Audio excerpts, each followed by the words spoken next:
Telugu Big Boss season 9 Big Boss హౌస్‌లో 11వ వారం అయితే నో ఎలిమినేషన్ అంటూ చెప్పడం జరిగింది. ఇంక దివ్య ఎలిమినేట్ అవుతది అనుకుంటే, ఇంకా ఎవరు కూడా ఎలిమినేషన్ అవ్వకుండా అయితే బిగ్ బాస్ అయితే ఈ వారం అయితే పెట్టడం జరిగింది 11వ వారం.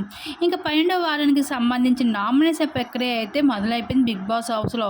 ఇంక ఈ 12వ వారంలో బిగ్ బాస్ ఓపెన్ నామినేషన్ ఏర్పాటు చేస్తూ రావడం జరిగింది. ఇంక దివ్య, నిఖిత చాలా ఫైర్‌తో గొడవ జరిగింది దివ్యకి, తనుజకి.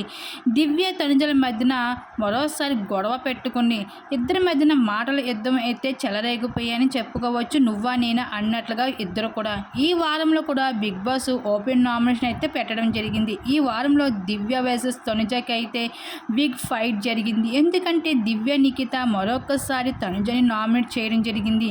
ఎందుకంటే టాప్ 1 ప్లేస్లో ఉండడంతో తనుజని టార్గెట్ చేసిందని చెప్పవచ్చు దివ్య. మొత్తానికి బిగ్ బాస్ హౌస్లో అయితే తనుజ, దివ్య అయితే యుద్ధం అయితే చెలరేగిపోయారు. ఇద్దరు కూడా ఇంకా మంచి ఫైర్‌లోనే ఒక్కసారిగా హౌస్‌లో ఉన్న కంటెస్టెంట్స్ అందరూ కూడా వీళ్ళ వైపే చూస్తున్నారు. వీళ్ళ గొడవకి. మొత్తానికి బిగ్ బాస్ హౌస్‌లో అయితే 12వ వారం నామినేషన్ ప్రక్రియ వేరే లెవెల్ అని చెప్పవచ్చు తనుజకి, అలాగే దివ్యకి. మొత్తానికి బిగ్ బాస్ హౌస్‌లో ఈ వారం అయితే 6 కంటెస్టెంట్స్ నామినేషన్‌లోకి రావడం జరిగింది. మరి ఈ వారం ఎవరు బయటకు వెళ్తారు అన్నది మరి చూడాల్సింది. దీని మీద మీరేమనుకుంటున్నారు? మీ అభిప్రాయం తప్పకుండా కామెంట్స్ అయితే షేర్ చేసుకోండి.